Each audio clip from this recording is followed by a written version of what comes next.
2 days back ನಮ್ಮ cyber crime police station ಅಲ್ಲಿ crime number 16/2026 ಅಲ್ಲಿ ಒಂದು ಡಿಜಿಟಲ್ ಅರೆಸ್ಟ್ ಘಟನೆಯಲ್ಲಿ ನಾವು ಒಂದು FIR ರಿಜಿಸ್ಟರ್ ಮಾಡಿದ್ದೀವಿ. ಇದರಲ್ಲಿ ಟೋಟಲ್ ಫ್ರಾಡ್ ಅಮೌಂಟ್ ಬಂದ್ಬಿಟ್ಟು 83,22,000 83,22,000 ಫ್ರಾಡ್ ಆಗಿದೆ. ಫ್ರಾಡ್ ಯಾವ ರೀತಿ ಆಯ್ತು ಅದ್ರ ಬಗ್ಗೆ ನಾನು ಸ್ವಲ್ಪ ಡಿಟೇಲ್ ಆಗಿ ಹೇಳ್ತಾ ಇದ್ದೀನಿ. ಮೊದಲನೇದಾಗಿ 22ನೇ ತಾರೀಕು ಫೆಬ್ರವರಿ ತಿಂಗಳು ಇದೇ ವರ್ಷ 22ನೇ ತಾರೀಕು ಇವರಿಗೆ ಒಂದು ವಾಟ್ಸ್ಆಪ್ ನಂಬರ್ ಇಂದ ಕಾಲ್ ಬರುತ್ತೆ. ಆ ಕಾಲ್ ಬಂದಾಗ ಅವರು ಹೇಳ್ತಾರೆ, ನನ್ನ ಇದು telecom regulatory authority of India TRAI ಇಂದ ಮಾತಾಡ್ತಾ ಇದ್ದೀನಿ. ನಿಮ್ ಹೆಸರು ಮೇಲೆ ಒಂದು ಇಲ್ಲಿಗಲ್ ಸಿಮ್ ಕಾರ್ಡ್ ಅಂದ್ರೆ ನಿಮ್ ಆಧಾರ್ ಕಾರ್ಡ್ ಯೂಸ್ ಮಾಡ್ಕೊಂಡು ಒಂದು ಇಲ್ಲಿಗಲ್ ಸಿಮ್ ಕಾರ್ಡ್ ಪರ್ಚೇಸ್ ಆಗಿದೆ. ಮತ್ತೆ ಅದು ಏನು ಕೆಲವು ಅಬ್ಸೀನ್ ಮೆಸೇಜ್ ಇರುತ್ತೆ, ಅಶ್ಲೀಲ್ ಮೆಸೇಜ್ ಇರುತ್ತೆ, ಅದು ಆ ನಂಬರ್ ಇಂದ ಬೇರೆ ಬೇರೆ ಜನಕ್ಕೆ ಅಶ್ಲೀಲ್ ಇದು ಮೆಸೇಜಸ್ ಹೋಗ್ತಾ ಇದೆ. ಅದರ ವಿಚಾರವಾಗಿ ನಾವು FIR ರಿಜಿಸ್ಟರ್ ಮಾಡಿದ್ದೀವಿ. ಅವರು ಸ್ವಂತ ಅವರಿಗೆ ಮುಂಬೈ ಪೊಲೀಸ್ ಇಂದ ಇಂಟ್ರೊಡ್ಯೂಸ್ ಮಾಡಿದ್ರು. ಆ ವಿಚಾರವಾಗಿ ನಾವು FIR ರಿಜಿಸ್ಟರ್ ಮಾಡಿದ್ದೀವಿ. ಅವರಿಗೆ FIR ಕಾಪಿ ಕೂಡ ಶೇರ್ ಮಾಡಿದ್ರು. ಆ FIR ಇಂದ ನೀವು ಹೊರಗಡೆ ಬರಬೇಕು ಅಂದ್ರೆ ಇಷ್ಟ ಅಮೌಂಟ್ ನೀವು ಈ ಅಕೌಂಟ್ಗೆ ಟ್ರಾನ್ಸ್ಫರ್ ಮಾಡಬೇಕು. ಇದು ಫಸ್ಟ್ ಅದನ್ನು ಹೇಳ್ಬಿಟ್ಟು ಸ್ವಲ್ಪ ಅವರಿಗೆ ಭಯ ಪಡಿಸಿದ್ರು. ನೆಕ್ಸ್ಟ್ ನಮ್ಮ ಕೆಲವು ವರ್ಷ ಹಿಂದೆ ಜೆಟ್ ಏರ್ವೇಸ್ ಅಂತ ಒಂದು ಏರ್ಲೈನ್ ಇದೆ, ಅವರು ಸ್ವಲ್ಪ ಇದು ಏನಿದೆ ಬ್ಯಾಂಕ್ ಕರಪ್ಟ್ ಆದಾಗ ಅವ್ರಿಗೆ ಬೆನಿಫಿಷರಿ ಯಾರಿರ್ತಾರೆ ಅವ್ರಿಗೆ ಸ್ವಲ್ಪ ಕೋರ್ಟ್ ಸೆಟಲ್ಮೆಂಟ್ ಈಗ ನಡೀತಾ ಇದೆ. ಆ ಟೈಮಲ್ಲಿ ಯಾರ್ಯಾರಿಗೆ ಲಾಸ್ ಆಯ್ತು ಈಗ ಅವರಿಗೆ ವಾಪಸ್ ಕಂಪ್ನಿಯಿಂದ ಅಮೌಂಟ್ ಹೋಗ್ತಾ ಇದೆ. ಇನ್ನೊಂದು ಅವರಿಗೆ ಏನ್ ಫೋನ್ ಬಂತು, ಆ ಟೈಮಲ್ಲಿ ಮನಿ ಲಾಂಡ್ರಿಂಗ್ ಕೇಸ್ ಆಗಿತ್ತು ಜೆಟ್ ಏರ್ವೇಸ್ದು ಮಾಲೀಕರ ಮೇಲೆ, ಬೋರ್ಡ್ ಆಫ್ ಡೈರೆಕ್ಟರ್ ಮೇಲೆ. ಆ ಕೇಸ್ ವಿಚಾರವಾಗಿ 25 ಲಕ್ಷ ನಿಮ್ಮ ಹೆಸರು ಮೇಲೆ ಕೆನರಾ ಬ್ಯಾಂಕ್ ಅಲ್ಲಿ ಒಂದು ಅಕೌಂಟ್ ಓಪನ್ ಆಗಿದೆ. ಆ ಕೇಸ್ ರಿಲೇಟೆಡ್ 25 ಲಕ್ಷ ಇದಕ್ಕೆ ನಿಮ್ಮ ಅಕೌಂಟ್ಗೆ ಬಂದಿದೆ. ಮತ್ತೆ ಅದರ ಮೇಲೆ ಒಂದು ATM ಕಾರ್ಡ್ ಕೂಡ ಇಶ್ಯೂ ಆಗಿದೆ. ಆ ಹಣ ಈಗ ಮಿಸ್ ಆಗಿದೆ, ನೀವೇ 25 ಲಕ್ಷ ತಂದು ಕೊಡಬೇಕು ಅಂತ. ಮತ್ತೆ ಅವರು ಒಬ್ರು IPS ಅಧಿಕಾರಿದು ಹೆಸರು ಹೇಳಿದ್ರು, ಅಂದ್ರೆ ಫ್ರಾಡೇ ಇರತ್ತೆ, ಫೇಕೇ ಇರತ್ತೆ, ಅವ್ರ ಕೆಳಗೆ ನಾವು ಕೆಲಸ ಮಾಡ್ತಾ ಇದ್ದೀವಿ, ಅವರು ಎಲ್ಲ ಇನ್ವೆಸ್ಟಿಗೇಷನ್ ಮಾನಿಟರ್ ಮಾಡ್ತಾ ಇದ್ದಾರೆ, ನಿರಂತರವಾಗಿ ಅವ್ರ ಮೇಲೆ ಪ್ರೆಷರ್ ಆಗ್ತಾ ಇದ್ರು, ನೀವು ಬೇರೆ ಯಾರಿಗೆ ಹೇಳ್ಬೇಡಿ. ಇಲ್ಲಿ ಮಠ ತನಕ ಪ್ರೆಷರ್ ಇತ್ತು. ಒಂದಿನ 25ನೇ ತಾರೀಕು ಅಂದ್ರೆ ಫಸ್ಟ್ ಕಾಲ್ 22ನೇ ತಾರೀಕಿಗೆ ಬಂತು. ಸೆಕೆಂಡ್ 25ನೇ ತಾರೀಕು ಫೆಬ್ರವರಿಗೆ ಅವರು ಒಂದು ವರ್ಚುವಲ್ ಕೋರ್ಟ್, ಈಗ ಇತ್ತೀಚೆಗೆ ನಾವು ಕೋರ್ಟ್ ಹಿಯರಿಂಗ್ ವಿಸೆ ಮುಖಾಂತರ ಅಟೆಂಡ್ ಮಾಡ್ತಾ ಇದೀವಿ, ಆತರ ಒಂದು ವರ್ಚುವಲ್ ಕೋರ್ಟ್ ಸೆಟಪ್ ಮಾಡಿದ್ರು.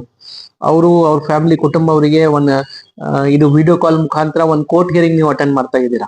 ಆ ಕೋರ್ಟ್ ಹಿಯರಿಂಗ್ ಅಲ್ಲಿ ಜಡ್ಜಸ್ ಇದ್ರು, ಲಾಯರ್ಸ್ ಇದ್ರು, ಪೊಲೀಸ್ ಆಫೀಸರ್ ಇದ್ರು, ಎಲ್ಲ ಫೇಕ್ ಅಂದ್ರೆ ಎಲ್ಲ ಈ ತರ ಅಕ್ಯೂಸ್ ಪರ್ಸನ್ಸ್ ಇರ್ತಾರೆ.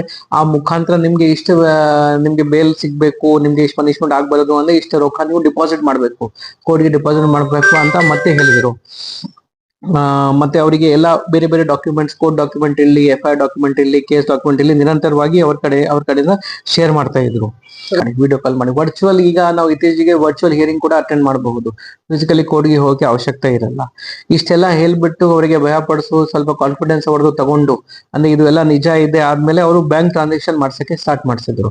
25ನೇ ತಾರೀಕಿಗೆ 14,61,000 RTGS ಅವರು SBI ಬ್ಯಾಂಕ್ ಮುಖಾಂತರ ಒಂದ್ ಕಡೆ ಮಾಡಿಸಿದ್ರು. ICICI ಒಂದು ಬ್ಯಾಂಕ್ ಅಕೌಂಟ್ ಕೊಟ್ಟು ಆ ನಂಬರ್ಗೆ ಇವರು ಮಾಡಿಸಿದ್ರು.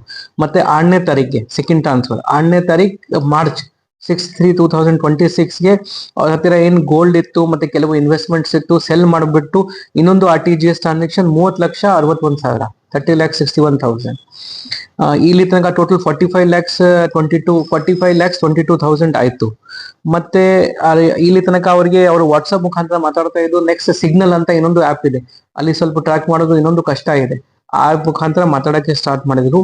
ನೆಕ್ಸ್ಟ್ ಉಳಿದಿದ್ದು ಟ್ರಾನ್ಸಾಕ್ಷನ್ ಏನಿದೆ, ಅವರು ಇದು ನಾವು ಬಿಟ್ ಕಾಯಿನ್ಸ್ ಹೇಳ್ತೀವಿ, ಬಿಟ್ ಕಾಯಿನ್ಸ್ ಹೇಳಿ ಅಥವಾ ಕಾಯಿನ್ ಕರೆನ್ಸಿ ಹೇಳ್ತಾ ಇದೀವಿ. ಅದರಲ್ಲಿ ಬಿನಾನ್ಸ್ ಅಂತ ಒಂದು ಆಪ್ ಇದೆ. ಆ ಆಪ್ ಅಲ್ಲಿ ಕಾಯಿನ್ ಪರ್ಚೇಸ್ ಮಾಡಬೇಕು ಅಂದ್ರೆ ಇವರ ಆಧಾರ್ ಕಾರ್ಡ್, ಇವರ ಪ್ಯಾನ್ ಕಾರ್ಡ್, ಇವರ ಬ್ಯಾಂಕ್ ಡೀಟೇಲ್ ಯೂಸ್ ಮಾಡ್ಕೊಂಡು ಇವ್ರ ಕಡೆಯಿಂದ ಒಂದು ಅಕೌಂಟ್ ಓಪನ್ ಮಾಡಿಸಿದ್ರು. ಆ ಅಕೌಂಟ್ ಅಲ್ಲಿ ಇವರು ಮತ್ತೆ ಫಿಸಿಕಲಿ ಹಣ ಹಾಕೊಂಡು ಮತ್ತೆ ಅದರಲ್ಲಿ ಇದು ಕ್ರಿಪ್ಟೋ ಕರೆನ್ಸಿ ಪರ್ಚೇಸ್ ಮಾಡಿದ್ದಾರೆ ಇವರ ಹೆಸರು ಮೇಲೆ. ನೆಕ್ಸ್ಟ್ ಏನ್ ಪರ್ಚೇಸ್ ಮಾಡಿದ್ರೆ ಇನ್ನೊಂದು ಅಕೌಂಟ್ಗೆ, ಆ ಆಪ್ ಅಲ್ಲಿನೇ ಇನ್ನೊಂದು ಬೈನಾನ್ಸ್ ಅಕೌಂಟ್ಗೆ ಇವ್ರ ಕಡೆಯಿಂದ ಟ್ರಾನ್ಸ್ಫರ್ ಮಾಡಿಸಿದ್ದಾರೆ. ಅದು ಟ್ರ್ಯಾಕ್ ಮಾಡೋದು ಇನ್ನೊಂದು ಸ್ವಲ್ಪ ಕಷ್ಟ ಇದೆ. ಅಷ್ಟೆಲ್ಲ ಸೇರಿ ಟೋಟಲ್ ಇದರಲ್ಲಿ ಫ್ರಾಡ್ ಆಗಿದೆ. ಇದು crypto currency value 38 lakh rupees. So ಮೊದಲೇದಾಗಿ 45 lakh rupees, ಇದು 38 lakh rupees, ಎಲ್ಲ ಸೇರಿ 83 lakh rupees ಇದರಲ್ಲಿ ಫ್ರಾಡ್ ಬಂದ್ಬಿಟ್ಟಿದೆ. ಅದು ಲಾಸ್ಟ್ ಟ್ರಾನ್ಸಾಕ್ಷನ್ ಆಯ್ತು 15th April 2026. ಆಮೇಲೆ ಇವರಿಗೆ ಏನ್ ಭರವಸೆ ನೀಡಿದ್ರು, ಎಲ್ಲ ನಿಮ್ದು ಎಲ್ಲ ಸಾರ್ಟ್ ಔಟ್ ಮಾಡಿ ನಾವು ನಿಮ್ಗೆ ಫರ್ದರ್ ಕಮ್ಯುನಿಕೇಟ್ ಮಾಡ್ತೀವಿ. ಆ ಭರವಸೆದಲ್ಲಿ ಇನ್ನೂ ಸ್ವಲ್ಪ ಟೈಮ್ ಇವರು ವೇಟ್ ಮಾಡಿದ್ರು. ಆ IPS ಆಫೀಸರ್ದು ಹೆಸರು ಇರಲಿ, ಕೆಲವು ಪೊಲೀಸ್ ಅಧಿಕಾರಿದು ಹೆಸರು ಇರಲಿ, ಯಾವ ಮುಖಾಂತರ ಇವರಿಗೆ ಮೆಸೇಜ್ ಬರ್ತಾ ಇತ್ತು, ನೆಟ್ ಅಲ್ಲಿ ಅವರಿಗೆ ಸರ್ಚ್ ಮಾಡಿದ್ದು ಅಂತ ಒಬ್ರು ಅಧಿಕಾರಿ ಇವರಿಗೆ ಸಿಕ್ಕಿದ್ದು. ಅವರಿಗೆ ನಿಜವಾಗಿ ಅವ್ರ ಇಮೇಲ್ ID ಸೆಪರೇಟ್ ಆಗಿ ಸರ್ಚ್ ಮಾಡಿ ಅವರಿಗೆ ಮೇಲ್ ಮಾಡ್ತಾರೆ, ನಮ್ಗೆ ಈ ತರ ಕೇಸ್ ಆಗಿದೆ. ಆಮೇಲೆ ಆ ಅಧಿಕಾರಿ ಇವರಿಗೆ ಉಲ್ಟಾ ಮೇಲ್ ಮಾಡ್ತಾರೆ, ನನ್ನ ಹತ್ರ ಯಾವ್ದು ಈ ತರ ಟ್ರಾನ್ಸಾಕ್ಷನ್ ಆಗಿಲ್ಲ, ಮೋಸ್ಟ್ಲಿ ನನ್ನ ಹೆಸರು ಯೂಸ್ ಮಾಡಿ ನಿಮ್ಗೆ ಯಾವ್ದು ಈ ತರ ಸೈಬರ್ ಫ್ರಾಡ್ ಮಾಡಿದ್ದಾರೆ. ಅಂದ್ರೆ ಪೂರ್ತಿ ಟ್ರಾನ್ಸಾಕ್ಷನ್ ಆಡ್ ಆದ ನಂತರ 1 ತಿಂಗಳು ನಂತರ 29ನೇ ತಾರೀಕು ಮೇ, ಈ ಹೋದ ತಿಂಗಳು 29ನೇ ತಾರೀಕು. ಆಮೇಲೆ ಇವರಿಗೆ ರಿಯಲೈಸ್ ಆಯ್ತು ಇದು ಸ್ವಲ್ಪ ಎಲ್ಲ ಫ್ರಾಡ್ ಆಗಿದೆ. ಆಮೇಲೆ ಬೇರೆ ಅವರಿಗೆ ಕನ್ಸಲ್ಟ್ ಮಾಡಿ ಮೊನ್ನೆ ಬಂದು ನಮಗೆ ಕಂಪ್ಲೇಂಟ್ ಕೊಟ್ಟಿದ್ದಾರೆ. ಈಗಾಗಲೇ ನಾವು FIR ರಿಜಿಸ್ಟರ್ ಮಾಡಿದ್ದೀವಿ. ಇಲ್ಲಿ ಹಣ ಯಾವ ರೀತಿ ಹೋಗಿದೆ, ಯಾರ್ಯಾರು ಇವರಿಗೆ ಮಾತಾಡಿದ್ದಾರೆ, ಯಾವ ನಂಬರ್ ಯೂಸ್ ಮಾಡಿದ್ದಾರೆ, ಈಗಾಗಲೇ ನಮ್ಮ ಸೆನ್ಸೇಷನ್ ರಿಜಿಸ್ಟರ್ ಮಾಡಿದ್ದೀವಿ. ಸ್ಪೆಷಲ್ ಟೀಮ್ ಕೂಡ ರಚನೆ ಮಾಡಿದ್ದೀವಿ. ಇನ್ವೆಸ್ಟಿಗೇಷನ್ ನಡೀತಾ ಇದೆ. ಇನ್ವೆಸ್ಟಿಗೇಷನ್ ಬಗ್ಗೆ ಕೂಡ ತಮಗೆ ನಾವು ಸ್ವಲ್ಪ ಡೀಟೇಲ್ಸ್ ಹೇಳ್ತಾ ಇರ್ತೀವಿ. ಬಟ್ ಒನ್ ಪಾಯಿಂಟ್ ಏನಿದೆ, ಸ್ವಲ್ಪ ಅಮೌಂಟ್ ಜಾಸ್ತಿ ಇದೆ. ಪ್ಲಸ್ ಸೆಕೆಂಡ್ ಪಾಯಿಂಟ್ ಏನಿದೆ, ಇದರಲ್ಲಿ ಕ್ರಿಪ್ಟೋ ಕರೆನ್ಸಿ ಕೂಡ ಅವರು ಯೂಸ್ ಮಾಡಿದ್ದಾರೆ. ಮೂರನೇ ಪಾಯಿಂಟ್, ಈ ಕೇಸಲ್ಲಿ ಏನಿದೆ, ಫ್ರಾಡ್ ಆದ ನಂತರ ಇಮಿಡಿಯೇಟ್ಲಿ ಅವರು ನಮಗೆ ತಿಳಿಸಿಲ್ಲ. ಆಲ್ಮೋಸ್ಟ್ 45 ಡೇಸ್ ಗ್ಯಾಪ್ ಇದೆ. ಅಂದ್ರೆ ಫೆಬ್ರವರಿಯಲ್ಲಿ ಸ್ಟಾರ್ಟ್ ಎಲ್ಲ ಟ್ರಾನ್ಸಾಕ್ಷನ್ ಸ್ಟಾಪ್ ಆಗಿದೆ, ಆದ್ರೆ ಅವರು 45 ಡೇಸ್ ನಮಗೆ ವೇಟ್ ಮಾಡಿದ್ದಾರೆ. ನೆಕ್ಸ್ಟ್ ನಮ್ಗೆ ಬಹುಶಃ ಡೌಟ್ ಇದೆ, ಬೇರೆ ಅವರು ಹಿಂದಿಯಲ್ಲಿ ಮಾತಾಡ್ತಾ ಇದ್ರು ಅಂತ ಅವರು ಕಂಪ್ಲೇಂಟ್ ನಲ್ಲಿ ಹೇಳಿದ್ದಾರೆ. ಬೇರೆ ಸ್ಟೇಟ್ ಅವರು ಇನ್ವಾಲ್ವ್ ಆಗಿರಬಹುದು. ನಾವು ಫಾಸ್ಟ್ ಪೇಸ್ ಅಲ್ಲಿ ಇದರಲ್ಲಿ ಇನ್ವೆಸ್ಟಿಗೇಷನ್ ಮಾಡ್ತಾ ಇದೀವಿ. ಮತ್ತೆ ಅದರಲ್ಲಿ ಇನ್ನೊಂದು ಹೇಳ್ಬೇಕು, ಅದರ್ವೈಸ್ ತಪ್ಪಾಗತ್ತೆ ಅಂತ. ಇಂತ ಯಾವ್ದು ತಮ್ಮ ಗಮನಕ್ಕೆ ಬಂದ್ರೆ ನಾವು ಡಿಜಿಟಲ್ ಅರೆಸ್ಟ್ ಬಗ್ಗೆ, ಸೈಬರ್ ಕ್ರೈಮ್ ಬಗ್ಗೆ ಸಾಕಷ್ಟು ಅವೇರ್ನೆಸ್ ಮಾಡ್ತಾ ಇದೀವಿ. ಬಟ್ ಏನೇ ಡೌಟ್ ಇದೆ ತಾವು ದಯವಿಟ್ಟು ಫೋನ್ ಮಾಡಿ ನಮ್ಗೆ ಕೇಳಿ. ಅಥವಾ ಇಮಿಡಿಯೇಟ್ಲಿ ಕೇಳಿದ್ರೆ ನಾವು ಗೈಡ್ ಮಾಡಬಹುದು. ಇಂತ ಅವರು ಇಲಾಂಗೇಟೆಡ್ ಏನಿದೆ, ಸ್ವಲ್ಪ ಲಾಂಗ್ ಟೈಮ್ ಅಲ್ಲಿ ಈ ತರ ಏನು ಅಫೆನ್ಸ್ ಮಾಡ್ತಾ ಇದ್ದಾರೆ, ತಾವು ಆ ತರಗೆ ಸಿಕ್ಕಾಕೋಬಾರದು, ನಮ್ಮಿಂದ ಗೈಡೆನ್ಸ್ ಕೇಳಬೇಕು. ಅದನ್ನ ಹೇಳ್ತಾ ಇದ್ದೀನಿ. ಆ ಡಿಜಿಟಲ್